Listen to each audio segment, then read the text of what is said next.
Have you ever felt completely hopeless, like you've tried everything and nothing has worked? Imagine being in a situation where your problem isn't just a secret struggle, but something that makes you an outcast, isolating you from everyone you know and love. Today, we're going to talk about a story that perfectly captures this feeling of desperation, but also showcases the incredible power of faith. It's the story of the woman with the issue of blood found in the Gospels of Matthew, Mark, and Luke. For 12 long years, this woman lived a life of constant suffering. 12 years. Think about that for a moment. That's over 4,300 days of dealing with a continuous hemorrhage. In that time and culture, her condition wasn't just a medical problem, it was a social and spiritual crisis.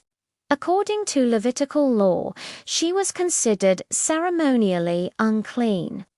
This meant she couldn't enter the temple to worship. Anything or anyone she touched would also become unclean. This wasn't just an inconvenience. It meant she was cut off from her community, from physical touch, from hugs, from simply holding someone's hand. She was isolated, living in a state of perpetual quarantine. The Bible tells us she had suffered a great deal under the care of many doctors and had spent all she had. Yet, instead of getting better, she grew worse. This detail is so powerful.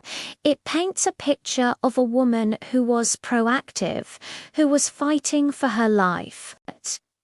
She didn't just sit back and accept her fate. She sought help. She spent every last penny she had searching for a cure. But every effort led to more pain and deeper poverty. Her situation went from bad to worse. She was not only sick and isolated, but also financially ruined. The very people who were supposed to help her had only added to her suffering. Can you imagine the depth of her despair? She had exhausted every human solution. But then something shifted. She heard about Jesus. In the midst of her darkness, a tiny spark of hope was ignited. News of this man who was healing the sick, making the blind see, and even raising the dead must have sounded like a miracle. But how could she, an unclean woman, possibly get to him? The law, the crowds, her own weakness, everything was against her. Pushing through a dense crowd was a huge risk. If she touched someone, she would make them unclean. If she was discovered, she could face public shame and punishment. Her fear must have been immense. But her faith was even greater. Mark's Gospel tells us her specific thoughts. If I can just touch his clothes, I will be healed. This wasn't just wishful thinking. This was a profound statement of faith. She believed that the power flowing from Jesus was so immense, so potent, that even the slightest contact with the very edge of his garment would be enough. She wasn't demanding a face-to-face audience or a grand pronouncement. Her faith was humble, yet incredibly bold. She believed in a power that transcended rules, crowds, and even direct interaction. So she did it. She pressed through the bustling, noisy crowd, every step an act of courage. She was probably weak from her condition, invisible to most, just another face in the sea of people following the famous teacher. She reached out her trembling hand and managed to touch the fringe of his cloak. Instantly, she felt it. The Bible says immediately her bleeding stopped and she felt in her body that she was freed from her suffering. After 12 years of agony, in a single moment, she was whole. The power she had believed in was real, but the story doesn't end there. Jesus stopped. In the middle of this chaotic scene, he turned and asked, "Who touched my clothes?" The disciples were confused.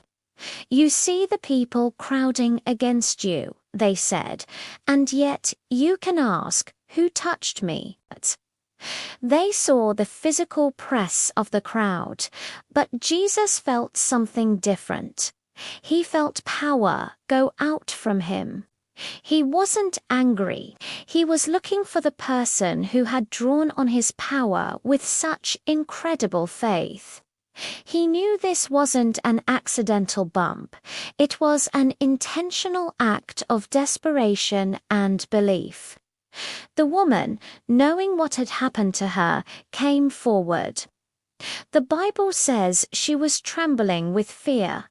She had received her healing, but now she had to confess what she had done.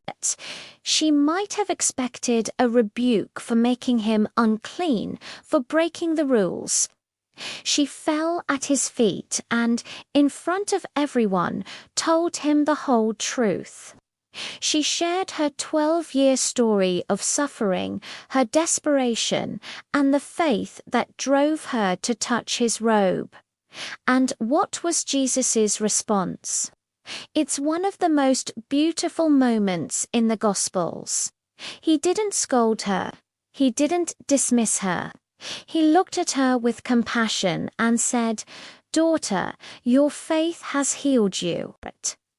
Go in peace and be freed from your suffering." He calls her daughter. This is the only time in the Gospels that Jesus addresses a woman with this term of endearment. In that one word, he restored her identity. She was no longer the woman with the issue of blood. She was a daughter welcomed back into the family, into the community. He affirmed that it was her faith that had activated the healing. He didn't just heal her body, he restored her dignity and her place in society. He gave her peace.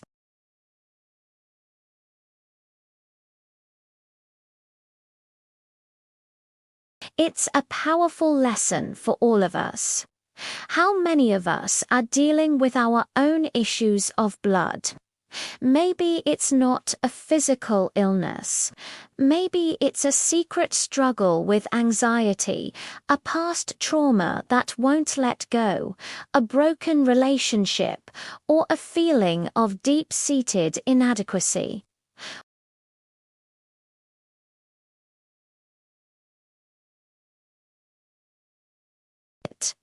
We might have spent all our resources, our time, money, and energy trying to fix it, only to find ourselves feeling worse. Her story teaches us that when human effort fails, there is another source of hope.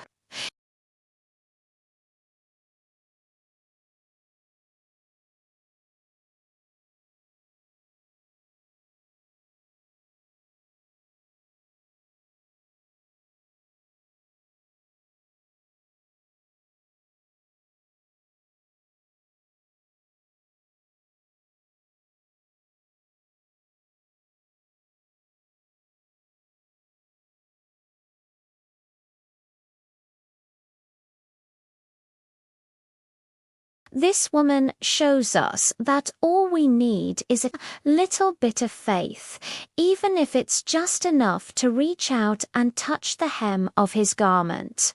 And Jesus' response is a promise to us as well. When we come to him with our brokenness and our faith, he doesn't turn us away. He doesn't see us as an interruption or a problem. He sees us, he knows our story, and he meets us with compassion. He doesn't just offer a temporary fix. He offers true peace and restoration. He restores our identity, reminding us that we are his beloved sons and daughters. So, what is the crowd that stands between you and your healing today? Is it fear, shame, doubt? The story of this brave woman is an invitation to push past it. It's a reminder that no situation is too hopeless, no period of suffering too long for a single touch of faith to change everything. Her 12 years of pain were erased in an instant because she dared to believe. Let her courage inspire you. No matter what you're facing, reach out. Your healing, your peace, your restoration might be just one touch of faith away. Thank you so much for joining me today to explore this incredible story. If it resonated with you, please consider liking this video and subscribing to the channel for more content that dives deep into these life-changing narratives. I'd love to hear your thoughts in the comments below. What part of this woman's story stands out most to you? Until next time, take care.